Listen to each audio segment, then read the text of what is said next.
Good evening. My name is Marissa Colquitt, author of Finding True Love Through Online Dating, a Christian Woman's Guide, available on Amazon, eBay, Ingram Spark.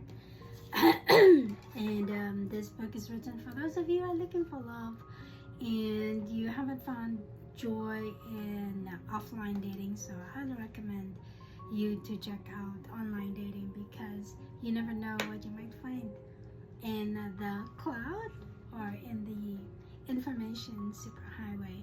I'm just gonna pick up from where I left off because I missed last week, and we were talking about online dating safety tip. Never share sensitive information. I'm now on page 79 if you're following along, and please, if you're being blessed by this videos, please don't forget to like, subscribe, and hit follow to find out when I post a new video. He thought it could fool me. To prove everything was legitimate, he sent me a supposed official letter from Shell showing that they found some oil and that the total amount was the same as the one he told me. The problem is that the alleged official letter from Shell did not have Shell's official logo. Also, the letter was riddled with typos and grammatical errors. Knowing that Shell was such a big company, I thought there was no way somebody who worked in Shell's communication department drafted the letter. I went ahead and finally told the guy that I knew he was a crook and that I was going to complain to Shell about him. The guy pretended to have been hurt and wrote back saying he understood my hesitation. He never bothered me again, thank goodness. As much as you need to be street savvy to survive in the world, you must also be internet savvy when surfing the World Wide Web. You need to be aware of the red flags and be ready to shut the door on a person, no matter how good looking or nice they may seem. Do not follow your emotions. Trust your gut. Follow your instincts. Again, if something doesn't feel right, it probably isn't. If you're troubled and have no peace about what the other person wants you to do, be bold to stand up and say no. Be courageous and say no to unscrupulous scammers. Who knows, the more no's they get, the less likely they will try to strike again.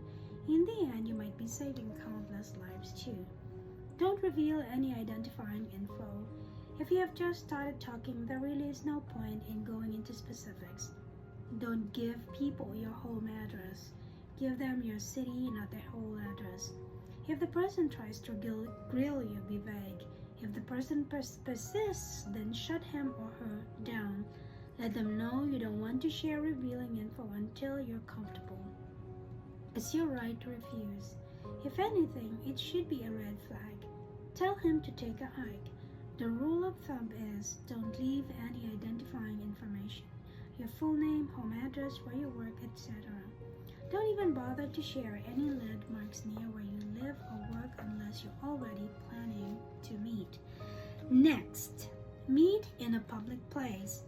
If and when the right time comes to meet, never meet somewhere private. Don't go to his or her house like I did with the guy in Florida that I mentioned in my introduction. You have never met this person before, so no matter how seemingly nicer he or she is, do not meet in a private place. Choose a restaurant that you know will have people in there. It does not have to be a packed restaurant, but at least you know it will not be empty. Otherwise, it defeats the purpose. Or meet in a park, not somewhere isolated, but somewhere that has high foot traffic. If you can bring a friend along, please do. An imposter will surely not appreciate you bringing company, but a man with good intentions will respect that about you. But if you decide to go alone, never let your guard down. Always insist on staying in public. Don't drink a pre-ordered drink. This is a common modus operandi of a serial rapist, so be sure not to drink a pre-ordered drink. A lot of women fall prey to unscrupulous individuals this way. And even if you don't drink someone's pre-ordered drink, always keep an eye on your own drink. Sadly, many date rapes happen because of this too, and way too often. Do not be the next victim. Always be vigilant. Do not get too comfortable at the first, second, or third meeting. If you feel uncomfortable at any point in your meetup, do not feel obligated to stay. You have the right to go wherever you like, whenever you like. No one has the right to pressure you to stay. Come up with an excuse and decline politely. Drive separately. That's another tip. Before and after meeting up, be sure to drive separately. Never get into his or her car, no matter how innocuous he or she may seem. No matter what someone promises you, no matter how much the employee. I mentioned she because you never know, maybe she's working with somebody. No matter how much they employ you, the probability of you surviving a kidnapping once inside a car is almost second to none.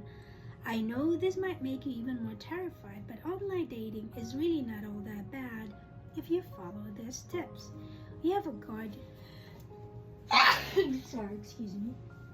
You have a guardian angel watching over you, so if you are careful and not hasty, you should be okay. If you are picky about the people you talk to, chances are you're going to have a great time talking to the first man or woman you decide to meet with. That is how I met my husband. In my 3 years of dating online, I only met 2 other men before my husband. He had never met anyone outside of the dating app before me. He also dated at least 2 other Christian women in person before me. Yes, that was how picky we both were. In fact, that was one of the first things his pastor told me, that Cantrell was very picky. My husband is. That's why he was surprised when Cantrell told him he wanted his pastor to meet me. He has never brought someone to church before. Imagine that. Next is introduce him or her to your family. If and when you find someone online and decide to take it to the next level, be sure to introduce each other to your families. One great indicator of a person's character is how he or she treats his or her friends and family. So never let an opportunity like that pass. I flew all the way to Shreveport to meet Cantrell's family.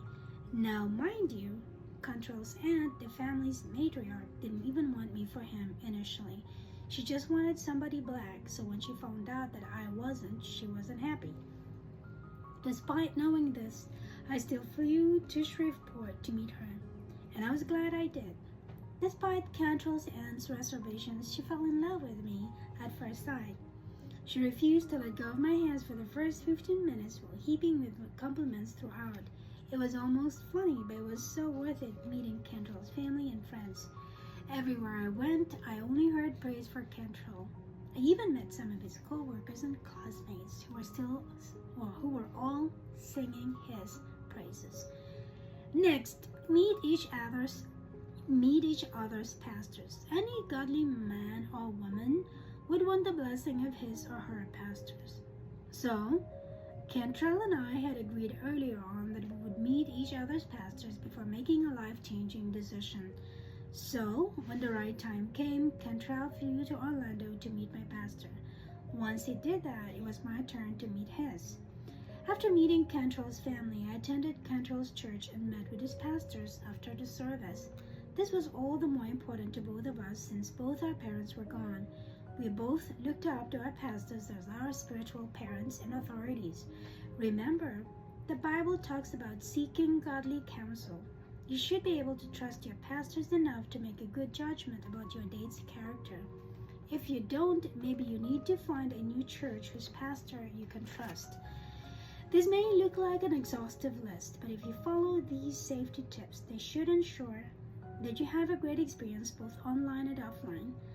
Don't follow these steps and you will most likely end up with a broken heart. Please do not let that happen to you.